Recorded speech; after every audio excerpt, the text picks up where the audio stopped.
supporting girls, especially teenage pregnant mothers.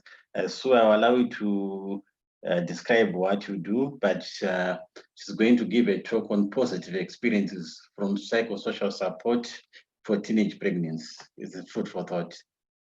Sue, they are very welcome. Please go ahead and speak to us. Thank you so much. I really appreciate the invitation and the opportunity to just be in this space with you.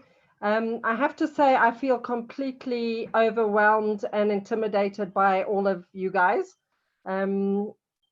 It's sort of, there's God and then the doctors and gynecologists and then the rest of us.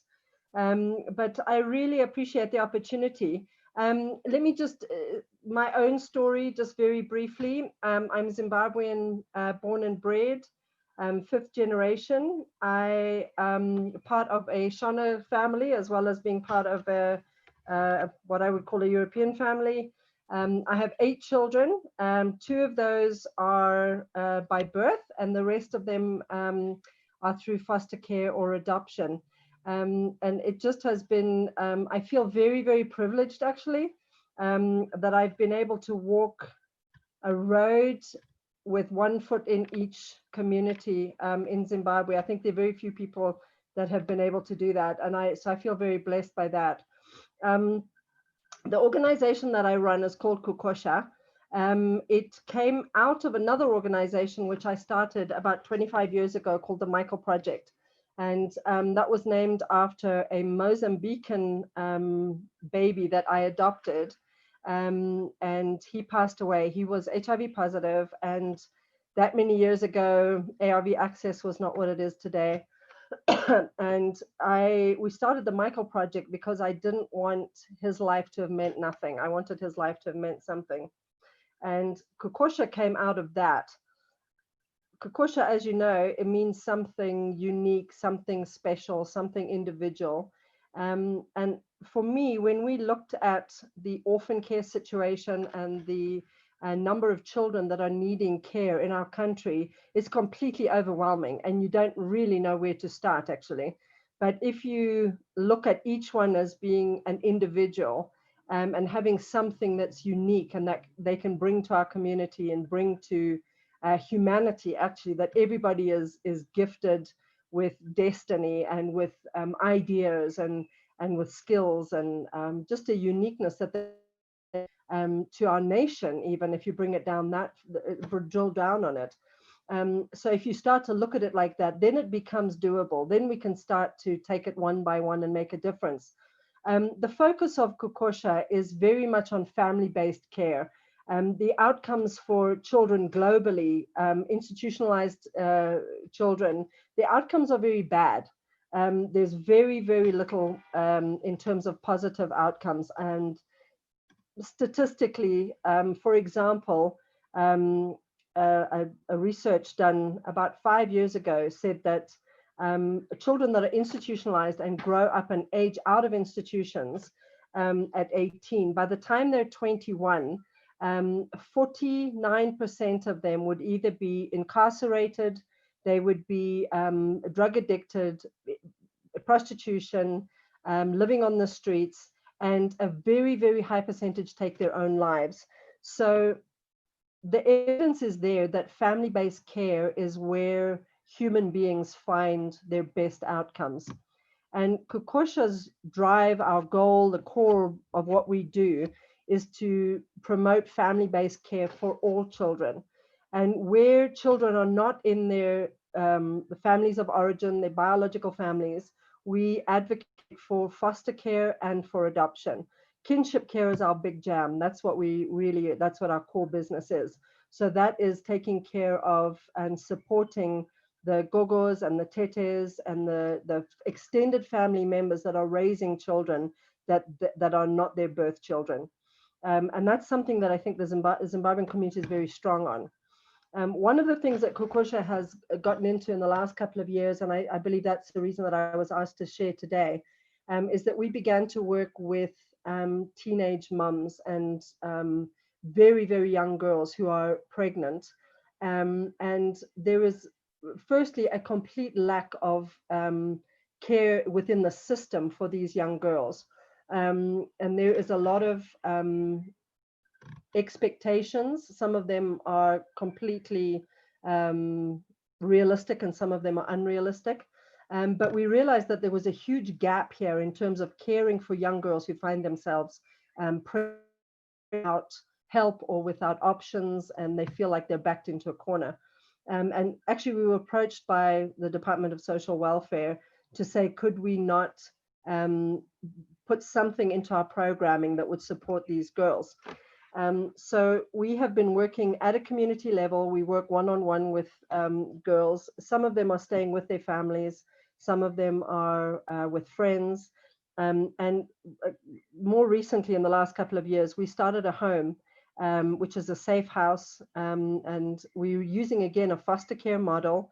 So the girls come in and they are taken care of from the moment they come to us. Their referrals are all through social welfare. So everything is transparent and above board, and we basically care for them as if they were in a family. Excuse me. So we take care of their medical expenses. They're obviously cared for within the family, and then we try to connect them to resources and options and opportunities that will empower them to have a sustainable way of caring for themselves and for their babies. I'm definitely a storyteller.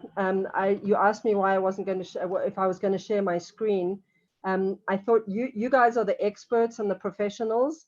So I thought what I would do is just tell you some stories and some different experiences that we've had with the girls to see what some of the different outcomes are, rather than giving you facts and figures. One of the figures that, and you guys probably have more information about this and more knowledge of this than I do, but one report that I am aware of and connected to the person who did it was that last year in Zimbabwe, there was an estimated 10,000 12-year-olds gave birth in Zimbabwe. So the truth of it is that it was probably more than that. And obviously child marriage is playing into that. These are not just abuse cases or defiant behaviors, but there is child marriage playing into that. So I thought let me start with just a couple of stories maybe. The first one is an older mom actually, and she was in her mid-30s, and she was referred by social welfare, and they asked if I would just counsel with her and work with her, that she had decided to give up her baby, and she was going the adoption route, but would I walk the road with her? So she came in, and I spent hours and hours and hours with her, trying to dissuade her from giving the child up. She was absolutely set on it. The child was a result of a gang rape. Her car was hijacked. She was gang raped in quite a remote area, and then left in a ditch. She found herself pregnant, and she said she knew she couldn't terminate the pregnancy, although she was given that option actually. She couldn't do that, but she also knew that she couldn't keep her child. So when her baby was, I want to say 4 hours old, 5 hours old, that baby was placed with me on a place of safety. And his long-term outcome was that he actually got a wonderful adoption. He spent 2 years with us, and then he was adopted. But that story is a very impactful one for me, because the mum, I believe she made the right decision. Even though she was mature and she was financially independent and she would have been able to care for the child, she emotionally, and for whatever reason, she chose not to. When her baby, I guess he would have been about 4 months old at the time, she was having a terrible, terrible time of it. And she was extremely depressed. She became suicidal, and she met with me, and she said, I can't do this anymore. I'm going to end my own life. She had an older child. She had a 12-year-old son. And she said, I want you to find a family for my son, because I'm done. I can't do this, and I'm leaving. And worked through that with her. But and obviously she didn't take her life. But the point of that story is that even though she made an informed, and this is a highly educated, degreed person, professional person, she made that choice, but the impact on her was literally life-threatening when it came to her talking about taking her own life, and she was very serious about that.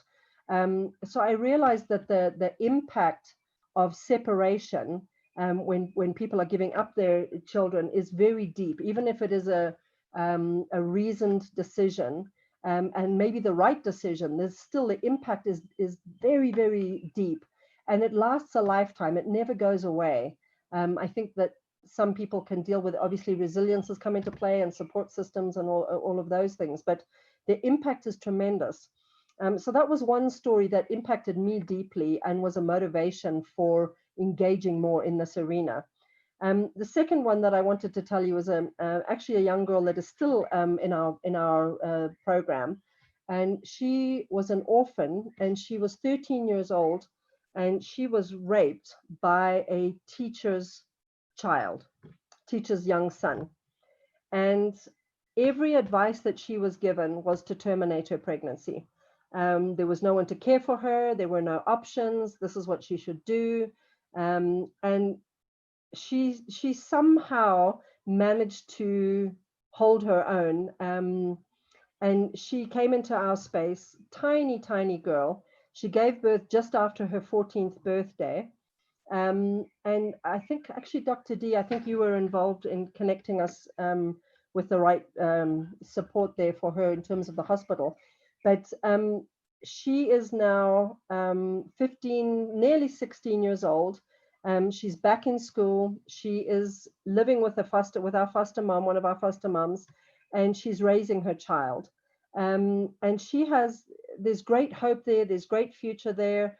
And she adores her baby. Obviously, the big challenge when these girls are so young is that you have two children in crisis. But she was given the right supports. She was given the right options and choices. Maybe she was informed about her choices. She chose to keep her baby, and her baby are absolutely thriving. And just one of our real success stories there. I want to tell you about another little girl who was also 13 years old. And she was raped by her uncle, her mum worked for somebody that I was acquainted with, approached us when the situation occurred and said, what could we do? And they absolutely wanted to give the child up for adoption. There was no question that they were going to, it was an incestuous rape. This child had to, there was no way that the family could keep the baby. So, and it was in a time when medical care was really, I think there was a lack of services happening at the time. And we worked with them. We managed to connect them to a hospital in Warren Park, to Suburban. She delivered by C-section there. The time frames on it defy belief, because we managed to get her admitted at sort of 8 o'clock, 9 o'clock one night, and they did the C-section at 5 o'clock the next morning. Beautiful baby girl. And I was teaching in Botswana at the time. One of our places of safety moms called her. She went and picked the baby up, got her out of the hospital, and she came to my place as a place of safety. And a family has adopted her. She actually turns 1 on Saturday, and I'm lucky enough to be her godmother, and we are celebrating her first birthday and her dedication on Sunday. The stories, some of the stories are hard. Some of the stories, obviously the outcomes are not good. The girls that come into our care are coming out of just an absolute myriad of stories. There's abuse. They run away. Sometimes it's their own choices. But some of the things that we're seeing just in the last 2 years, and obviously time will tell us whether our project is successful or not, but we're seeing that given the right set of circumstances, given some choices and some information, there's a misconception that young teen girls want to terminate their pregnancies, that they don't want to be mothers. But actually what we're seeing is that given the right supports, the right set of circumstances, and some options and some safe space to process, that there is definitely the will to keep the child. We've obviously had failures. We're still learning as we go. We've had girls that have gone back to abusive situations. We've had girls that were trafficked actually and have chosen to go back, which is incredible to us.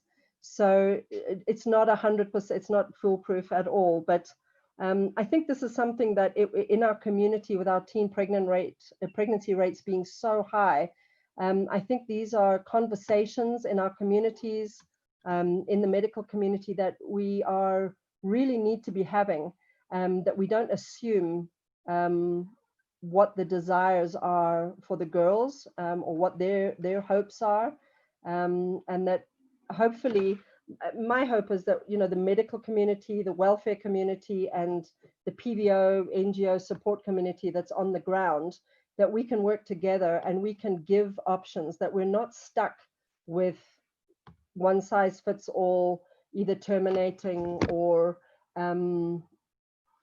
you know, just not giving these girls any options in these situations. I think for culture plays a lot into it. There's a lot of traditional expectations. And I think that's one of the things that we're seeing, is that there's expectation within culture. We've had girls that are just expected to become wives, expected to take that on, and they really don't want that. That's not really their choice, and they're not aware of their rights in that situation. So yeah, I think, I mean, I can go give you 1,000 stories about it and tell you, but I think that was, I really just wanted to share those with you, because those were very impactful stories for our work. I'm not sure, I would love for us to maybe have some discussion about it. And if there are any questions or comments, or I'm sure not everybody's on the same, we're not all on the same, of the same opinion here. I know that there are health issues that play into it, especially for very young girls. I would love to ask your community the question, like, what are you seeing? What is your experiences of it? What are the options that you give to maybe teen moms that are coming into your spaces? I would love to learn more about that too. Thank you very much, Sue. Doing lots of work. I think there will be lots of questions on this topic. So can you open up? Yes, Dr. Nyankura, you can go ahead. Please unmute yourself and go ahead. Thank you, Dr. Madzire. Thank you, Sue, for such a nice presentation. Quite real issues that are met by the teenage girls.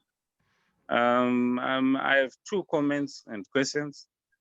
The first one, you didn't comment much on the options that these girls have in terms of caring for the pregnancy and continuing the pregnancy, especially the girls that were sexually abused.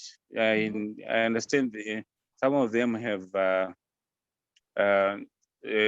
been raped, and some of them have had pregnancies from incestuous relationships.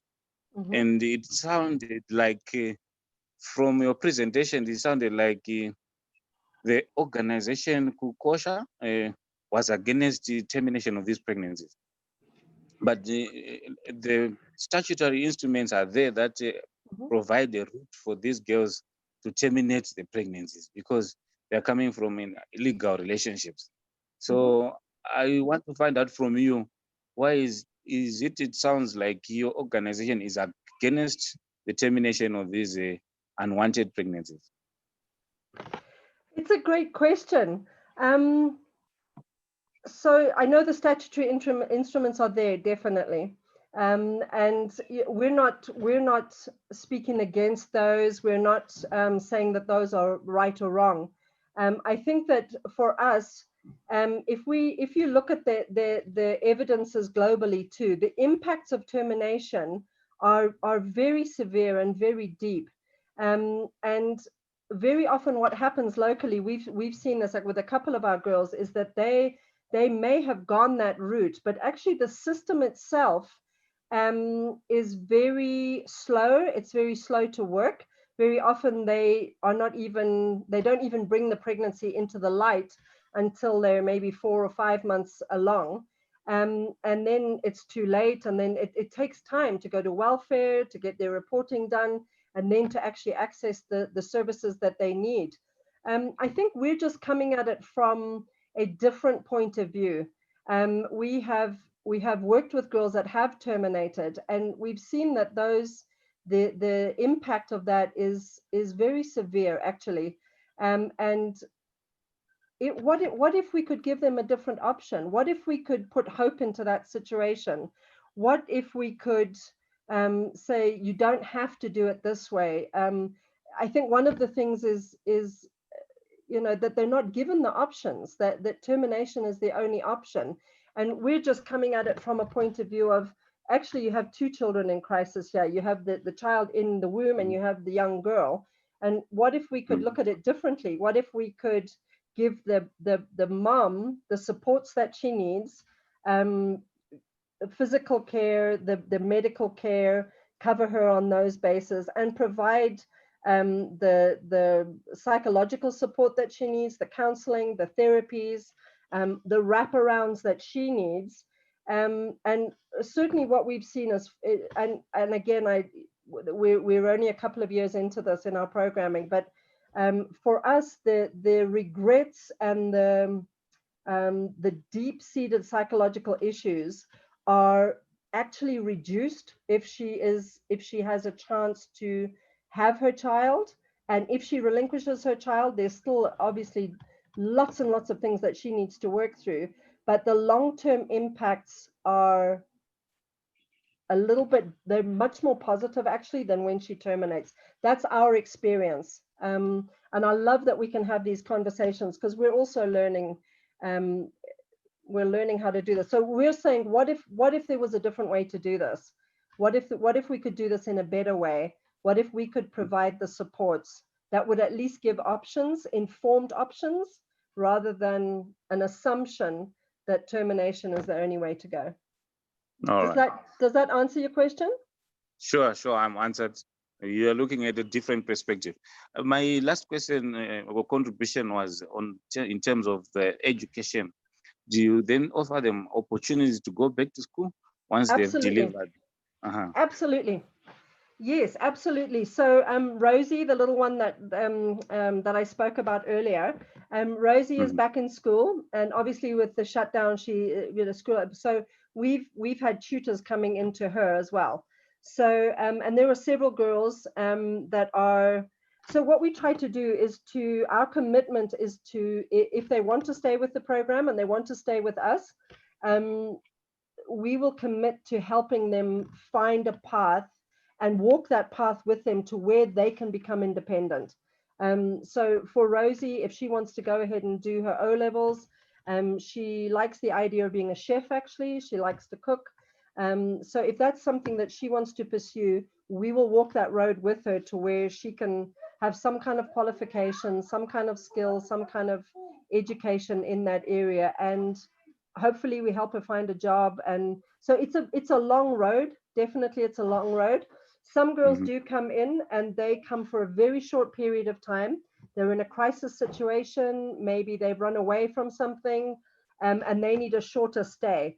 The supports are still there, and the opportunities for the psycho support are there. Certainly the opportunities are there for education.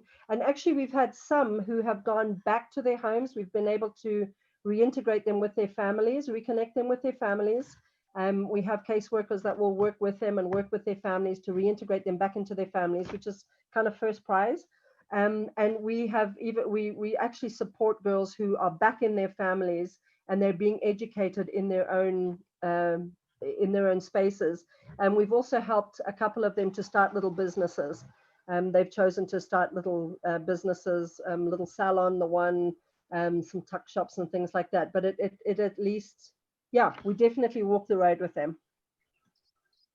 All right. Thank you much, Sue, for the wonderful work you're doing with the girls. Your organization is doing a lot for the community. Thank you so much. Thank you. Then Galax 820, your hand is raised. Please unmute yourself and go ahead. Participant Galaxy 820.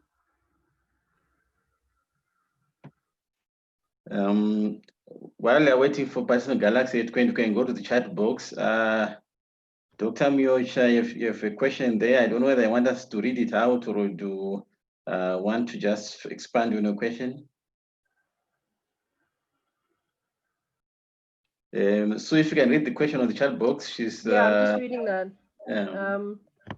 What has been your experience with pregnancy, spacing, postpartum contraception, repeat pregnancies amongst the teens? Does your program do a mental health package? So that is a challenge, and it's a really good question. So our experience has been, we've had many different experiences, if I can say it like that. We definitely work with them to give them that option. We offer them that following the pregnancy. I can tell you truthfully that we have had girls that have, and coincidentally, both children are in my home, their first children, and both of them have fallen pregnant a second time. So that is definitely, excuse me, that is a big issue. But we do offer that. We do offer that option for them, and give them those supports. And yes, definitely we do have mental health package. I wouldn't say it's a package, but it's supports, and it's people that can that they can access for the support that they need.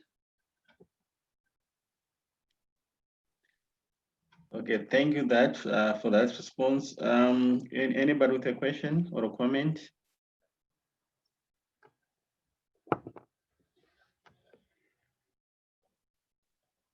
Please just go ahead and unmute yourself and ask your question. I may not be seeing your hand. Hi, Doc. I just want to come in. Thank you very much, Sue, for the stories. I just wanted to maybe comment as well, and maybe then ask a question. I think one of the things that was an absolute shocker for me, and you did mention it a few years back, I think it might have been 2013, 2014, is a young girl who was in a similar situation like what you just explained, incestuous rape. She was an orphan and was brought by the relatives to the hospital. And to the relatives, and I must say to us, there was one clear path, termination of pregnancy. I mean, she was raped. She was around 11, 12 weeks. It was an incestuous relationship. I just never had thought there could be any other possible way until one of my colleagues was senior, I don't know if he's actually online, came out of the consultation room saying, looking absolutely shocked that the girl had absolutely refused termination in spite of the threats from the relatives and so forth. It's a long story. Eventually, the relatives actually tried to coerce her and dumped her at the hospital in an effort to try her to get to change her mind. She refused.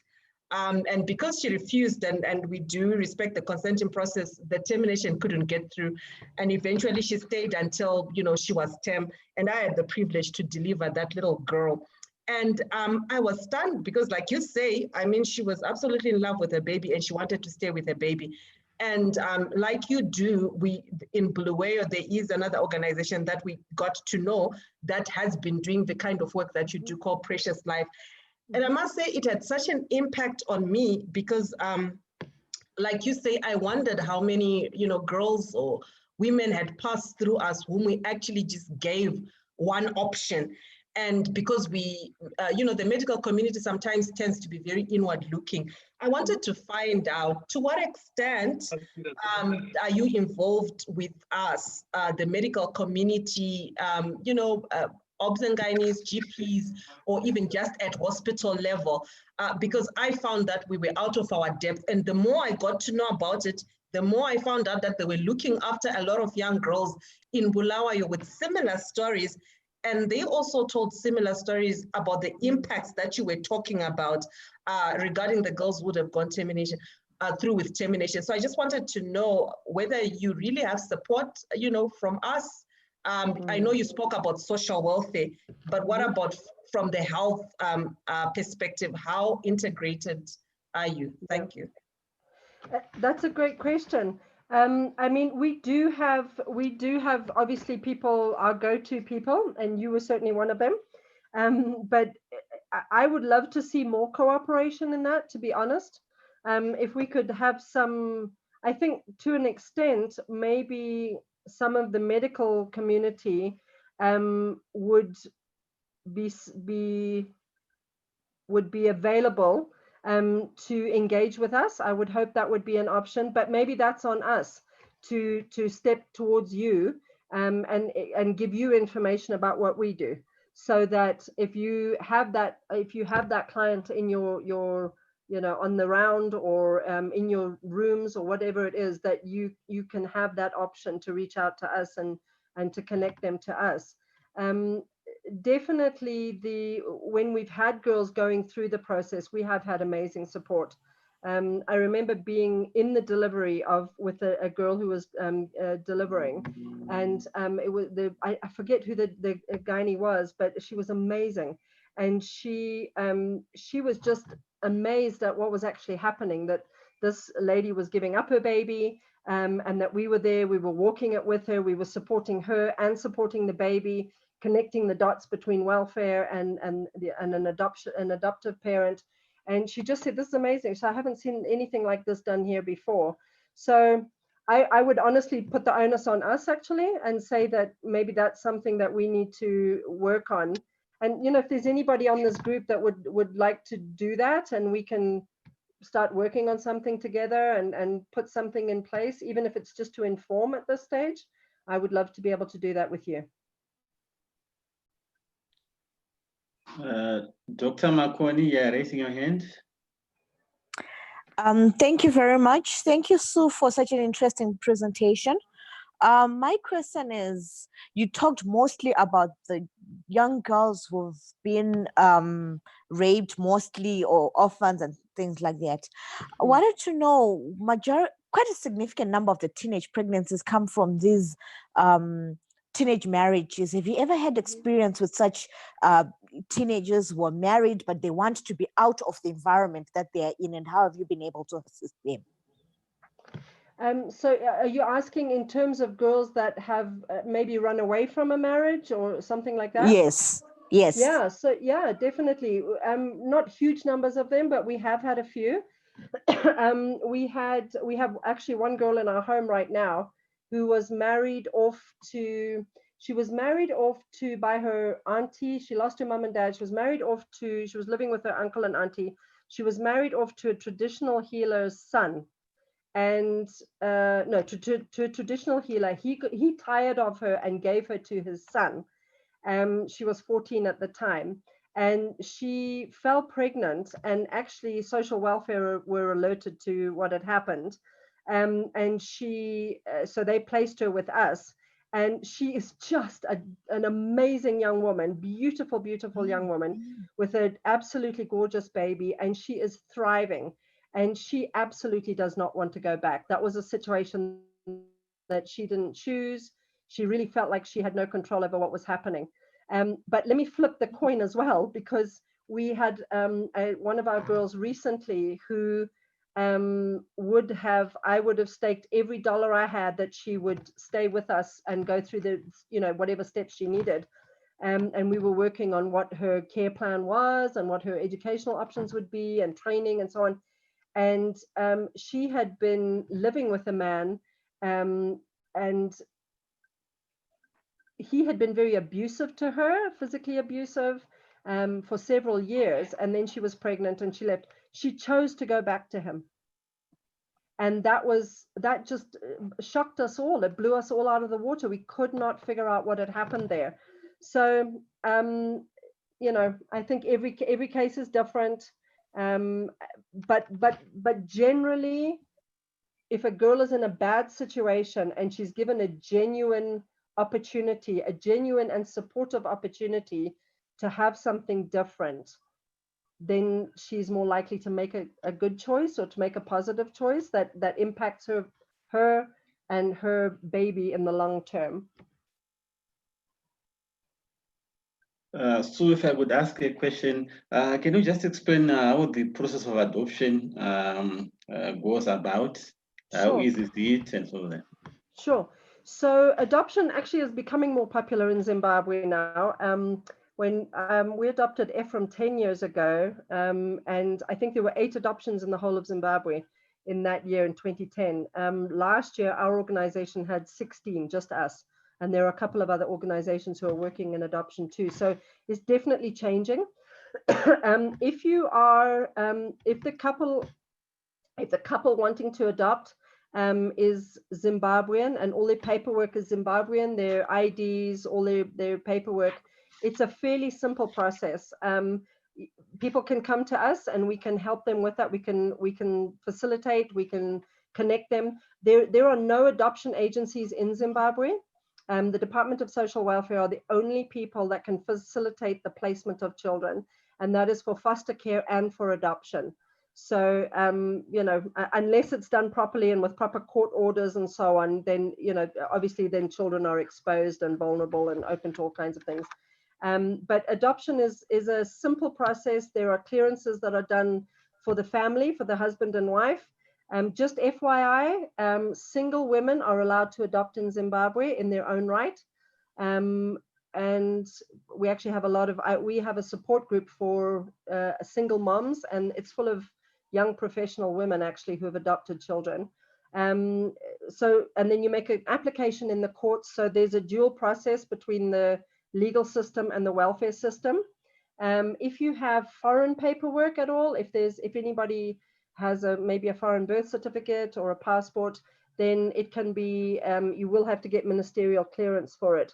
But yeah, generally it's much more accessible than people think. I think another misconception, you know, people think that it's not accessible, but it is a little bit tedious, but it is accessible.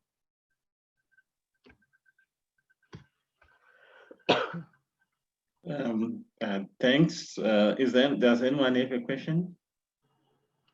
Can I just answer the question that's on the chat? Okay. Someone said, how easy or difficult is it to get these babies adopted? We do have people waiting to adopt, but we need more people to adopt. There definitely are more babies coming into the system. I would be curious to know what you guys are finding now, and in terms of unwanted pregnancies. We are expecting that there are going to be from here on till the end of the year, that there are going to be more coming into the fore. So we are really trying to get families cleared and get them ready to adopt. If babies most people, it's quite interesting, most people want a new baby. And there definitely are babies that are coming into the system that are adoptable. I just wanted to say this though, our goal would always be that if there is a family connection, if there is somebody in the family that would be willing and would have a heart and a desire to care for that child, that would be the win for us, is to find a biological family member but where everything else has failed, adoption is a really good option. I have adopted kids. And I tell you, they are the most treasured, amazing human beings in this country. I'm sure one of them is going to be a president of Zimbabwe at some point. Thanks. There's a follow-up question, Sue, on the chat. Okay. From Dr. Okay, following adoption. Okay, so following adoption. So we have yes and no. So we don't. There's no obligation from our side.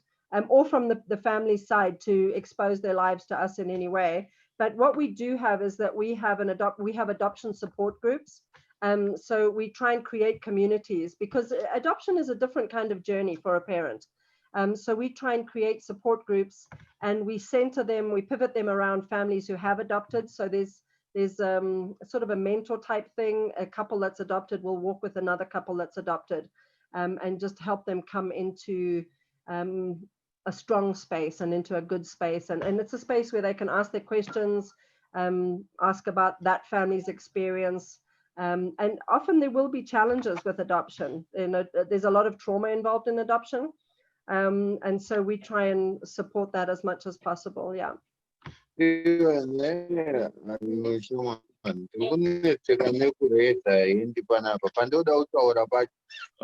sorry, I think let me just mute the.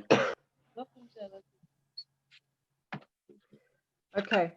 Okay, there are more questions on the chat box. So let me answer that one about what happens when the birth mom or father want the baby back at some point. Do they relinquish all rights of access at the adoption? The answer to that is yes.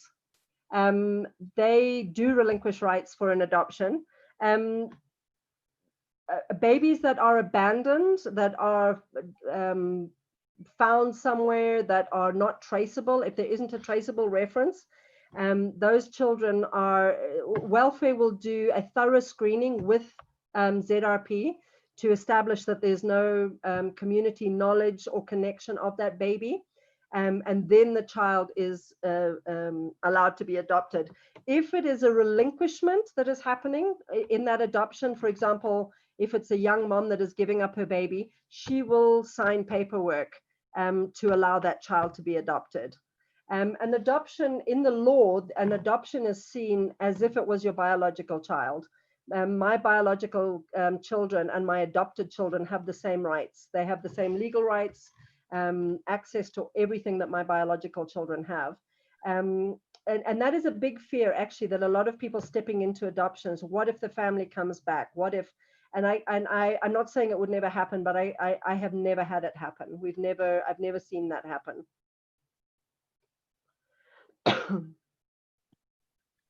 Then Dr. Moyo had another question.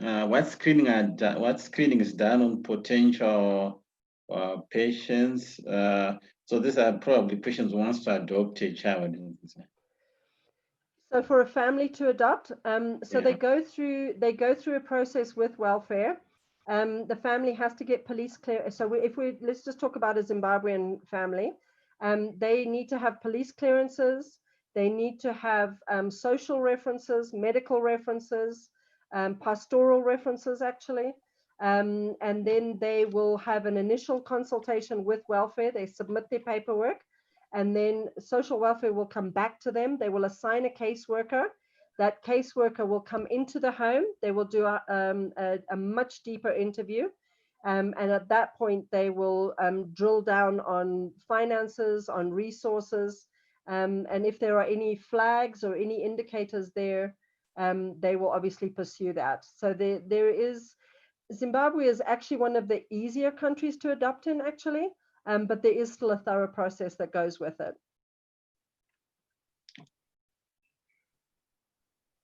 And then just another quick question. So, do you see any cultural effects? Are we getting many blacks adopting, or is only the whites who are adopting? Yes.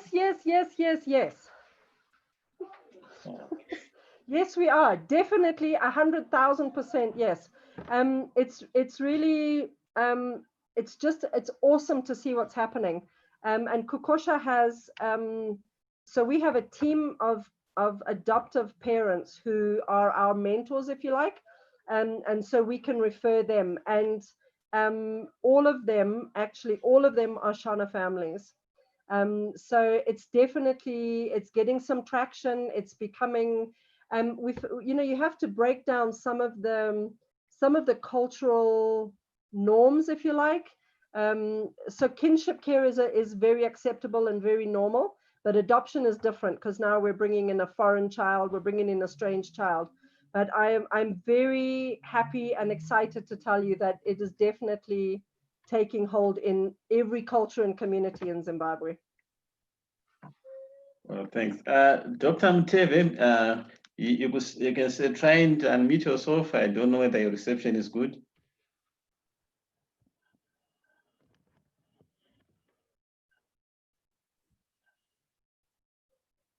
I think he's having problems with his connectivity, but if you could quickly type your question. Type it, yeah.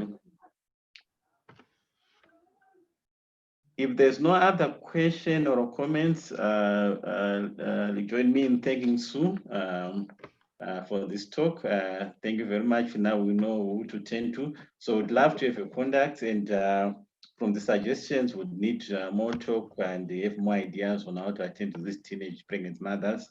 And we'll be having another session on teenage pregnancies from the adult rape clinic. So thank you very much for agreeing to talk to us.